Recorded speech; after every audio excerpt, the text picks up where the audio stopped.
Hello दोस्तों, आपका स्वागत है दर्पण कंपटीशन क्लासेज के यूट्यूब चैनल पर। दोस्तों, आपको विगत होगा कि अपनी जो एक्सरसाइज चल रही है वो चल रही है नंबर सिस्टम। और नंबर सिस्टम में अपन ने संख्या से रिलेटेड आप भाजकता, इकाई का अंक और अंत में शून्य की संख्या ज्ञात करना के बेसिक कॉन्सेप्ट देख लिए हैं। आज अपन कुछ क्वेश्चनों की प्रैक्टिस करते हैं। उसके बाद अपन अगला अगला टॉपिक लेंगे, भाजकों की संख्या ज्ञात करना, गुणनखंडों की संख्या ज्ञात करना। तो मेरे दोस्त देखिए, आपको यहाँ पर अपन जो क्वेश्चंस लेने जा रहे हैं, जो अब तक अपन ने पढ़े हैं, वो क्वेश्चंस अपन देखते हैं कि वो क्वेश्चंस कौन कौन से हैं। चलो देखिए, कुछ क्वेश्चनों की अपन प्रैक्टिस करेंगे, उसके बाद अपन नया टॉपिक लेंगे। तो दोस्त, आपको मालूम होना चाहिए कि मेहनत करते जाइए। वैकेंसी आपके सामने है, पशु परीक्षा चल रही है और आपके रेलवे चल रहा है। तो रेलवे में दोस्त मेरे लोको पायलट के फॉर्म अभी चल रहे हैं, टेक्नीशियन के फॉर्म मार्च में स्टार्ट होने वाले हैं। उसके बाद आपकी एनटीपीसी आ जाएगी, फिर ग्रुप डी आ जाएगी। तो इस साल आपके वैकेंसियों का दौर है और इसमें आप अपने माँ बापों का सपना साकार कर सकते हो। कुछ बच्चे हो सकते हैं जो बहुत दिनों से तैयारी कर रहे हो, कोई 5 साल से लग रहा है, कोई 10 साल से लग रहा है, कोई 2 साल से लग रहा है।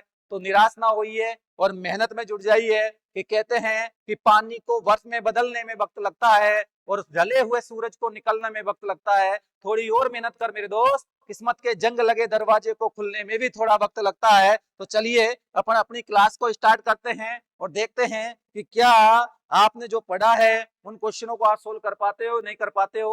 तो देखिए, पहला क्वेश्चन से मेरे दोस्त, पहला क्वेश्चन से अपना आपके सामने स्क्रीन बोर्ड पर कि 4387 की पावर 245 गुणा 611 की पावर 72 के गुणनफल में एकल अंक ज्ञात कीजिए। और मैंने आपको इससे पहले की क्लास में बताया था कि इकाई का अंक कैसे ज्ञात करते हैं। तो इकाई के अंक के लिए मेरे दोस्त क्या करते हैं, सबसे पहले घात में 4 का भाग देते हैं। क्या करते हैं, सबसे पहले घात में किसका भाग देते हैं, 4 का भाग देते हैं। तो घात में 4 का भाग दो, 11 चौके 44, कितना शेषफल बचा, एक शेषफल बचा। उसको कहाँ लगाते हैं, आधार के इकाई के अंक के ऊपर। आधार का इकाई का अंक कितना अपना यहाँ 7, 7 की पावर कितना 1 गुणा, और आपको इसमें कितना 611 की पावर 72 में इकाई का अंक क्या होगा। तो मेरे दोस्त आपको बताया था कि 0, 1, 5 या 6, अगर ये आधार के इकाई के अंक मिलते हैं तो इनके इकाई के अंक आपको क्या रखने हैं, सेम ही रखने हैं। तो बेटा यहाँ आधार का इकाई का अंक कितना 1, तो इसका आंसर भी कितना होगा 1।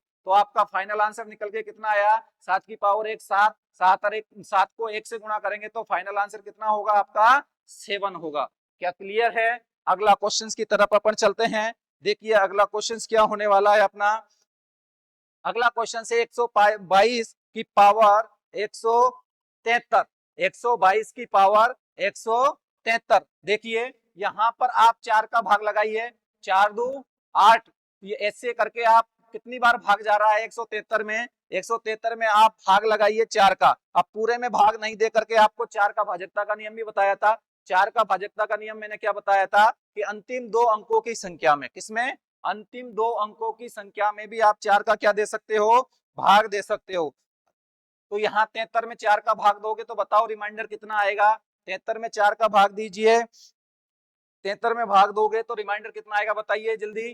तो यहाँ देखिए 73, 73 में 4 का भाग दीजिए, 24 तिया कितने होते हैं 72। तो इसी प्रकार आप 73 में 4 का भाग दोगे तो 4 एकम 4, कितने बचे रिमाइंडर 3। यहाँ 3 उतारोगे तो 4 अंटे 32, कितना बचा मेरे दोस्त, एक शेषफल बचा, कितना बचा 1। अब अगर जिससे 18 का पहाड़ा आता हो डायरेक्ट भी बोल सकता है, 18 चौके 72, कितना बचा एक शेषफल। तो मेरे दोस्त आपको मालूम होना चाहिए कि यहाँ से आपका रिमाइंडर कितना आया, 73 में भाग दोगे तो 1, उस 1 को कहां लगाओगे, 2 की पावर 1 पर। तो 2 की पावर 1 कितना होता है 2। तो आपका फाइनल आंसर कितना होगा, इसमें 2 होगा। कितना होगा फाइनल आंसर, 2 होगा। चलो अगला क्वेश्चंस की तरफ चलते हैं। आप कॉपी पेन लेके बैठा करो और देखा करो क्या आपसे भी क्वेश्चंस निकल रहे हैं या नहीं निकल रहे हैं। तो देखिए अपना अगला क्वेश्चन, अगला क्वेश्चन आपके सामने स्क्रीन बोर्ड पे है कि 21 53 2153 की पावर कितना है 167, उसके गुणनफल में इकाई का अंक ज्ञात कीजिए। तो मेरे दोस्त क्या करोगे बताओ, सबसे पहले आप आधार के इकाई के अंक में क्या दोगे, भाग दोगे। सॉरी, ये इसमें घात के 2 अंकों में क्या दोगे, भाग दोगे। तो बताओ 67 में 4 का भाग दोगे तो आपका शेषफल कितना आएगा बताओ। अगर आपको घात में 4 का भाग देना होता, और खंड लगाना होता आधार के इकाई के अंक के ऊपर, तो यहाँ पर बताओ 3 की पावर कितना लिखे अपन, देखो 4 का भाग दो, 4 एकम 4, कितने बचे शेषफल 2, कितने हो गए 27, 27 में 2, 4 छिकी 24, कितने बचा रिमाइंडर 3, कितना बचा 3। और आप कह सकते हो 16 चौके कितने होते हैं 64, कितना बच रहा है 3। तो 3 की पावर 3 कितने होते हैं मेरे दोस्त 27, और 27 में आपका इकाई का अंक जो निकल के आ रहा है वो कितना निकल के आ रहा है 7। तो आपका फाइनल आंसर कितना होगा 7 होगा। क्या क्लियर है? तो आप ऐसे इकाई के अंक के जो क्वेश्चन है उनको सोल्व करते जाइए, और अगर कहीं परेशानी आ जाए तो कमेंट बॉक्स में लिखिए, उसको सोल्व करवाएंगे। देखिए अगला क्वेश्चन, अगला क्वेश्चन है आपका, यदि 54 32 स्टार 7 9 से विभाज्य हो, 9 से विभाज्य हो तो स्टार के स्थान पर कौन सा अंक होगा। तो मेरे दोस्त आपको बताया था 9 से भाजकता का नियम, क्या बताया था 9 से भाजकता का नियम। क्या होता है 9 से भाजकता के नियम, आपको बताया था अंकों का योग अगर 9 से विभाजित हो जाता है तो वो संख्या 9 से पूर्णतः क्या होगी, विभाजित होगी। वो संख्या 9 से पूर्णतः क्या होगी, विभाजित होगी। तो आपको बताया था अंकों के योग में, अंकों के योग में किसका भाग देना होता है, 9 का भाग देना होता है। अगर वो संख्या 9 से विभाजित है तो उस संख्या में भी 9 का पूरा पूरा क्या जाएगा, भाग जाएगा। और यहाँ आपको बता दिया है कि ये संख्या किससे विभाजन है, इसका किससे विभाज्य है, ये 9 से विभाजित है। किससे विभाजित है, 9 से। तो 9 से विभाजित है तो इस संख्या में क्या जाना चाहिए मेरे दोस्त, इसके अंकों के योग में आपका 9 का पूर्णतः भाग जाना चाहिए। तो देखिए यहाँ 5 और 4 कितने होते हैं 9, 9 और 3 12, 12 और 2 14, और 14 और 7 कितने होते हैं 21, कितने होते हैं मेरे दोस्त 21 होते हैं। अरे कितने होते हैं 21 प्लस स्टार। अब मुझे एक चीज बताओ आप, 9 से जस्ट 21 से बड़ी संख्या कौन सी जिसमें 9 का भाग जाता है, तो आप कह सकते हो सर 9 30 27, भाग किसमें जाएगा 27। तो अपने पास अवेलेबल कितने हैं 21। एक बार और देखिए 7 और 2 9, 9 और 3 कितने होते हैं 12, 12 और 4 16, 16 और 5 कितने होते हैं 21, 21 आपका योग आ गया प्लस स्टार। अब देखिए 21 में क्या जोड़े कि 27 आ जाए, तो आप कहोगे सर 7 जोड़ देंगे। 21 में क्या जोड़े कि 21 में क्या जोड़े कि 27 आ जाए, तो 21 में क्या जोड़ना है कि 27 आ जाए। तो देखिए 21 में क्या जोड़े कि 27 आ जाए, तो बताओ 21 में क्या जोड़ेगे 27 आ जाए। तो 21 और 6 कितने होते हैं बेटा 27, 21 और 6 कितने होते हैं 27। तो अगर 21 में 6 ऐड कर दोगे तो कितना हो जाएगा 27, और 27 में 9 का पूरा पूरा क्या जाएगा, भाग जाएगा। या आप ऐसे कर सकते हो 5 और 4 9 कैंसिल आउट, 7 और 2 9 कैंसिल आउट, कितना बच रहा मेरे दोस्त 3। अब 3 में क्या जोड़े कि 9 आ जाए, तो आप कहोगे सर 6 जोड़े तो क्या आ जाएगा 9 आ जाएगा। तो एक बार और समझिए क्या करना है, 9 का भाजकता का नियम क्या है, अंकों के योग में अगर 9 का पूर्णतः भाग चला जाता है तो वो संख्या 9 से डिवाइड होती है। ऐसा ही सेम कौन सा नियम है 3 का, 3 में भी वही सेम है, अंकों के योग में अगर 3 का भाग चला जाए तो वो संख्या 3 से विभाजित होगी। तो मेरे दोस्त यहाँ पर आपको अंकों का योग करना, अंकों का योग करके या तो टुकड़ों में करके देख लो या पूरा कर लो। पूरा अंकों का योग किया तो 21 आया, 21 में अब क्या रखें स्टार की जगह कि 27 हो जाए, तो 21 और 6 कितने हुए 27 हुए। तो आपका फाइनल आंसर कितना हुआ 6। अगला क्वेश्चन की तरफ बात करें मेरे दोस्त, तो अगला क्वेश्चन आपका क्या होने वाला है, देखिए अगला क्वेश्चन है आपका स्क्रीन बोर्ड पे 156 स्टार 942 में लुप्त अंक ज्ञात कीजिए ताकि ये संख्या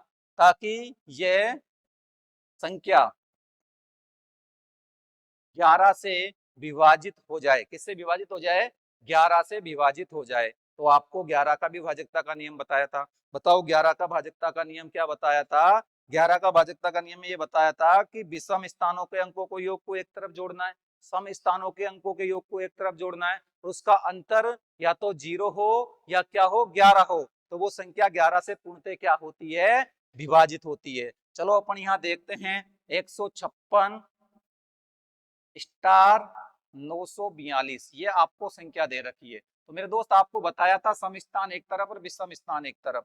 तो देखिए यहाँ पर विषम की बात करें तो दूसरे नंबर पे आ रहा है ये कौन से नंबर पे, चौथे नंबर पे। देखो यहाँ पर ये कौन से नंबर पर है, दूसरे नंबर पर। ये कौन से नंबर पर है, चौथे नंबर पर। और ये नंबर कौन सा है, छठा नंबर। ये पहला नंबर, पहला, तीसरा, पांचवा और सातवां, ये कौन से विषम स्थान। तो विषमों को एक तरफ जोड़ लीजिए और सम को एक तरफ जोड़ लीजिए। तो 4 प्लस स्टार के बाद में क्या आएगा मेरे दोस्त, 5। इनको एक तरफ ऐड करिए। उसके बाद में विषम स्थान कितना, 2 प्लस कितना, 9। 9 के बाद में मेरे दोस्त क्या है, 6। और उसके बाद क्या है, 1। तो यहां देखिए आप 5 और 4 कितने हो गए आपके, 9। 6 और 1 7, 7 और 2 9, 9 और 9 कितने हो गए, 18। अब इन दोनों का डिफरेंस किसके बराबर, इनका अंतर कितने के बराबर आना चाहिए, 0 के बराबर। क्यों, क्योंकि ये 11 से विभाजित है तो अंतर किसके बराबर होगा, 0 के बराबर। अब देखो 18 माइनस 18 में से 9 गए तो कितने बचे, माइनस के 9। और माइनस के 9 इधर जाएंगे मेरे दोस्त तो कितना आएगा, प्लस का 9। तो स्टार की वैल्यू कितने निकल के आई, प्लस 9। तो आपका राइट आंसर कितना हो जाएगा, 9। एक बार और समझो, जो बच्चे के मैथ बहुत वीक है, जिसके कम समझ में आता है, वो एक बार और समझिए। 11 का भाजकता का नियम क्या कहता है, 11 का भाजकता का नियम ये कहता है कि सम स्थानों को एक तरफ जोड़िए और विषम स्थानों को एक तरफ जोड़िए। सम स्थान और विषम स्थान मतलब जो इवन नंबर पर आ रहे हैं वो सम स्थान है, जो ओड नंबर पे आ रहे हैं 1 3 5 7 पे आ रहे हैं वो विषम स्थान है। तो यहाँ देखिए ये पहला नंबर है, ये दूसरा, ये तीसरा, चौथा, पांचवा, छठा, सातवां। तो ये पहला और तीसरा विषम हुआ, तीसरे के बाद में ये पांचवा हुआ और ये आपका सातवां होते। तो 2 और 9 कितने हो गए, 11। 11 और 6 कितने हो गए मेरे दोस्त, 11 और 6 कितने हो गए आपके, 17। 17 कितने हो गए, 18। तो ये योग आ गया विषम स्थानों का 18। 4 स्टार और 5, तो 5 और 4 कितने हो गए, 9।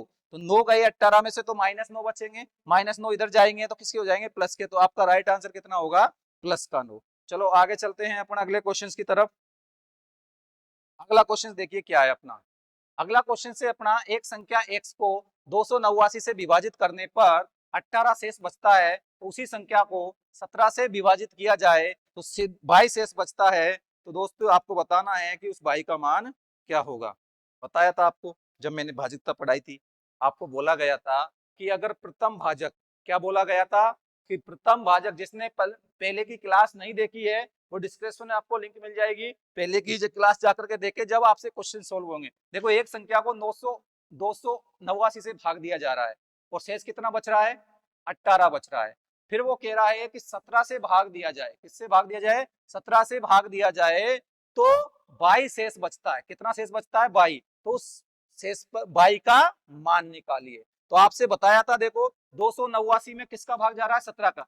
प्रथम भाजक कितना है, 289 और दूसरा भाजक कितना है, 17 और आपका प्रथम शेषफल कितना है, 18। तो आपसे मेरे दोस्त आपसे बोला गया था कि अगर प्रथम भाजक द्वितीय भाजक से पूरी तरह क्या हो जाए, विभाजित हो जाए, तो आप प्रथम शेषफल को क्या मान सकते हो, संख्या मान सकते हो। तो संख्या कितनी आ गई अपनी, 18। 18 में किसका भाग देने के लिए बोल रहा है वो, 17 का। तो आपका रिमाइंडर कितना आया, 17 एकम 17, कितना बचा, 1। तो आप कह सकते हो सर इसका फाइनल आंसर कितना आ गया, 1 आ गया। तो ध्यान रखना अगर प्रथम भाजक द्वितीय भाजक से पूर्णतः विभाजित हो जाए तो आप प्रथम शेषफल को ही क्या मान सकते हो, संख्या। तो आपकी संख्या कितनी आ गई यहाँ पर, 18 आ गई। तो 18 में 17 का भाग लगाया तो आंसर कितना आ गया, 1। क्या क्लियर है बच्चे। आगे देखिए, आगे अपन बात करें तो अगला क्वेश्चन से अपना 7वां क्वेश्चन आपके सामने बोर्ड पर देखिए, एक बार पढ़िए। किसी संख्या को 91 से भाग देने पर शेषफल 17 मिलता है। कितना मिलता है, 17 मिलता है। देखो क्वेश्चन सेम क्वेश्चन से, किसी संख्या को 91 से भाग दिया गया और कितना शेष बचा मेरे दोस्त, 17 शेष बचा। अरे कितना शेष बचा, 17 शेष बचा। वो कह रहा है इसी संख्या को किससे भाग दिया जाए, 13 से भाग दिया जाए तो रिमाइंडर कितना होगा। क्या क्लियर है पिक्चर? तो आपको बताया था प्रथम भाजक दूसरे भाजक से पूर्णतः क्या हो जाए, विभाजित, तो पूरा विभाजित हो रहा है 13 7 91 में। तो आप प्रथम शेषफल को ही क्या मान सकते हो, संख्या। तो मेरे दोस्त संख्या, प्रथम शेषफल 17 था, तो इस संख्या कितनी आ गई 17। 17 में 13 का भाग दो, 13 एकम 13, कितना रिमाइंडर बच रहा है 4, 13 एकम 13, 17 में से 13 गए तो कितने बचे 4। तो आपका राइट आंसर कितना हुआ 4। तो बी ऑप्शन इज राइट। देखिए अगला क्वेश्चन, अगला क्वेश्चन आपके सामने बोर्ड पे देखिए। 1848 के विषम संयुक्त विभाजकों की संख्या कितनी। बहुत अच्छा क्वेश्चन है मेरे दोस्त। चलो बताइए कि इसका आंसर कितना है। आपको बोला गया है 1848 के विषम संयुक्त विभाजकों की संख्या कितनी है। तो मेरे दोस्त ऐसा क्वेश्चंस के लिए आपको क्या करना है, आगे नेक्स्ट क्लास आने वाली है जिसमें पढ़ाऊंगा विभाजक, भाजक, गुणनखंड कैसे ज्ञात करते हैं, अभाज्य गुणनखंड कैसे निकालते हैं। तो आगे क्लास में जुड़िए। तो देखिए यहाँ आपको सबसे पहले क्या करना है, सबसे पहले 1848 जो संख्या दे रखी है उसके अभाज्य गुणनखंड करने हैं। अरे क्या करना, सबसे पहले उसके अभाज्य गुणनखंड करना है। और इसके अभाज्य गुणनखंड कितने आएंगे मेरे दोस्त, 2 गुणा 2 गुणा 2 गुणा 3 गुणा, देखिए इसका करके देखते हैं आगे। 2 को भाग दोगे तो कितनी बार जा रहा है, 9 बार, 2 2 4, 2 चौके 8, फिर 2 का भाग जा रहा है, 2 चौके 8, 1 बचा, 2 छिक्की 12, कितने बचे 2 2 4, 2 का फिर भाग जा रहा है, 2 2 4, 2 3 6, 2 एकम 2। मेरे दोस्त आगे बात करें अपन, अब देखो इसमें 2 का भाग नहीं जाएगा, अब किसका जा रहा है, देखो 3 2 5 1 6, 3 का जा रहा है, 3 7 21, कितने बचे 2, 3 7 21। अब किसका भाग जा रहा है मेरे दोस्त, 7 का, 11 7 77। अब 11 में किसका जाएगा, 11 का ही जाएगा। 11 में किसका भाग जाएगा बताओ, 11 में भाग किसका जाएगा बताओ, 11 में भाग जाएगा 11 का। 11 में किसका भाग जाएगा, 11 में भाग जाएगा 11 का। तो कितनी बार, 1 बार। तो आपके गुणनखंड कितने निकल के आए बताओ, 2 गुणा 2 गुणा 3 गुणा 11 गुणा 3 गुणा 7 गुणा 11, ये आपके क्या निकल के आए, इसके अभाज्य गुणनखंड। पहले सर्वप्रथम क्या करना है आपको, अभाज्य गुणनखंड करना है। अब आपसे सिर्फ क्या पूछा उसने, उसने पूछा है आपसे विषम, क्या, विषम संयुक्त विभाजकों की संख्या। विभाजक का मतलब है गुणनखंड। तो मेरे दोस्त विषम वाले कौन से, विषम। तो पहले आप विषम देखो कौन कौन से हैं, ये कौन से हैं सम। आपको विषम है, एक 3 है, एक 7 है, और एक कौन सा है 11 है। उन संयुक्त, संयुक्त मतलब इनको जोड़ा बना बना करके ऐसे कितनी संख्या है, कितनी संख्या है। तो देखो 3 गुणा 7 संयुक्त हुआ, बन गया जोड़ा। 3 को पहले 7 से गुणा किया, फिर 3 को किससे गुणा किया, 11 से। 3 पहले 7 से मल्टीप्लाई हुआ तो एक संख्या आ गई, फिर 3 11 से मल्टीप्लाई हुआ तो दूसरी संख्या आ गई। मेरे दोस्त तीसरा, 3 किससे गुणा हो गया 7 से, और 3 किससे हो गया 11 से। अभी क्या बच रहा, 7 गुणा 11, 7 11 से भी गुणा हो गया, दो दो के जोड़े बन गए। अब एक लास्ट संख्या बची जिसमें 3 गुणा 7 गुणा 11। तो कितनी कौन कौन सी संख्या प्राप्त हुई बताओ, संख्या आपको मिली 7 तिया 21, 11 ती 33, यहाँ 11 7 77, और देखो 7 या 21, 21 को 11 से गुणा करेंगे मेरे दोस्त तो कितना आएगा 231। कितना आएगा 231। तो कितनी संख्या मिली आपको, 4 संख्या मिली, कौन कौन सी, 21, 33, 77 और 231। तो टोटल मिला के कितने संयुक्त अभाज्य गुणनखंडों की संख्या हुई 4। तो आपका फाइनल आंसर कितना होगा 4। कितना होगा 4। A option is right. अगला क्वेश्चन चलते हैं, स्क्रीनशॉट ले लीजिए अगर किसी ने इसको उतारा नहीं है तो। चलो अगले क्वेश्चन की तरफ। अगला क्वेश्चन से आपका, अभाज्य संख्या को निम्न में से प्रदर्शित किया जाता है यदि के एक प्राकृत संख्या है। क्वेश्चन क्या कह रहा है कि अभाज्य संख्या को निम्न में से प्रदर्शित किया जाता है यदि के एक अभाज्य के एक प्राकृत संख्या है। तो मेरे दोस्त आपको बताया गया था जब मैंने अभाज्य संख्या पढ़ाई थी, जब कि अभाज्य संख्या क्या होती है, वे प्राकृत संख्या। अभाज्य संख्या क्या होती है, वे प्राकृत संख्या जिसमें एक को छोड़कर स्वयं के अलावा किसी दूसरी संख्या का भाग नहीं जाए उसे क्या कहते हैं? अभाज्य संख्या कहते हैं। अभाज्य संख्या को प्रतिष्ठित किसके द्वारा किया जाता है? तो आपको मैंने बताया था कि अभाज्य संख्या को प्रतिष्ठित करने के लिए मैंने बताया था बी ऑप्शन। कौन कौन सा? 6k plus minus 1। क्या बताया था? 6k plus minus 1। कैसे? कि सर तो आपको बताया है k क्या है? प्राकृत संख्या। प्राकृत संख्या कहां से स्टार्ट होती है? 1 से। कहां से स्टार्ट होती है? 1 से। तो k में अगर k का मान प्राकृत संख्या के रूप में 1 2 3 रखते जाओगे तो आपको अभाज्य संख्या मिलती जाएगी। अभाज्य संख्या को प्रतिष्ठित करता जाएगा। कैसे? जैसे 6, k का मान पहले आपने 1 रखा, तो मुझे बताओ 6 एकम 6, 1 कम करोगे तो कितना? 5, 1 प्लस करोगे तो कितना आएगा? 7। 1 के बाद में कौन सी प्राकृत संख्या आती है? 2। बेटा 6 2 12, 12 में से 1 कम किया तो कितना? 11। तो 12 में 1 ऐड करोगे तो कितना हो गया? 13। अब बताओ क्या रखेंगे? 2 के बाद में कौन सी प्राकृत संख्या आती है? 3।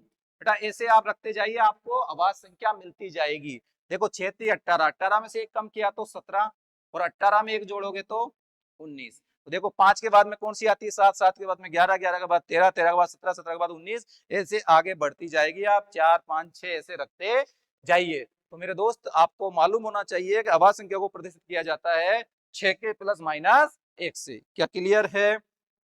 चलो चलते हैं आपका अगला क्वेश्चन। तो निम्न में से ऐसा कौन सा अंक है जिसका स्थानीय मान व जातीय मान समान होता है? ये मैं आपको क्लास में बताऊंगा कि जातीय मान और स्थानीय मान कौन कौन से होते हैं, किसे कहते हैं, ये नेक्स्ट क्लास में आने वाला है। इस क्वेश्चन को आप अभी देख सकते हो। निम्न में से ऐसा कौन सा अंक है जिसका स्थानीय मान और जातीय मान समान होता है? तो मेरे दोस्त ध्यान रखना है, जैसे आपको मैं क्वेश्चंस की बात करूं, कोई क्वेश्चंस लेता हूं उसके माध्यम से समझाता हूं। जैसे कि आपको बोल दिया गया ये क्वेश्चन है, अब आपसे कहा गया कि 2 का जातीय मान क्या होगा? 2 का जातीय मान और एक स्थानीय मान, ये पैलेस वैल्यू है आपकी, ये फेस वैल्यू है। पैलेस वैल्यू और फेस वैल्यू क्या होती है? जातीय मान, स्थानीय मान। तो मेरे दोस्त ध्यान रखना, जाति, जाति मतलब आप समझते हो जैसे अपनी किसी की जाति है तो वो कभी चेंज नहीं होती है, तो जातीय मान चेंज नहीं होता है, उसका खुद का संबोधन होता है। जैसे 4, 4 का जातीय मान 4 होता है, 3 का 3 होता है, 5 का 5 होता है, 2 का 2, 1 का 1, 0 का 0, लेकिन स्थान चेंज होता रहता है। स्थान कैसे निकालते हैं? जैसे आपको 5 का स्थानीय मान निकालना है, तो जिस अंक का निकालना उस अंक को वहां रख दीजिए और उसके पीछे जितने भी अंक है उनकी जगह क्या रख दीजिए? 0 रख दीजिए। उनकी जगह क्या रख दीजिए? 0। तो 5 का स्थानीय मान कितना हो गया? 5000। आपसे बोले दोस्त के 2 का स्थानीय मान, तो देख बेटा यहाँ पर 2 के पीछे कितने अंक है? यहाँ 2, तो यहाँ इस केस में 2 का स्थानीय मान कितना हो जाएगा? 200। तो ऐसे ही अगर मैं आपको यहाँ पर कहीं 0 दे देता, जैसे कि मेरे दोस्त आपको यहाँ कहीं मैं दूसरा क्वेश्चन जैसे ऐसे बोल करके आपको ये क्वेश्चन दिया और मैंने कहा कि 0 का स्थानीय मान क्या है, तो आप कह सकते हो कि सर 0 का स्थानीय मान 0 ही होगा। क्यों होगा? क्योंकि 0 के पीछे 0 लगाएंगे तो उससे कोई फर्क नहीं पड़ेगा, तो स्थानीय मान भी 0 ही रहेगा। आपसे पूछा जातीय मान कितना होगा, तो आप कहोगे सर 0 का तो 0 ही होगा। तो जातीय मान और स्थानीय मान किसका समान होता है? 0 का। और किसका?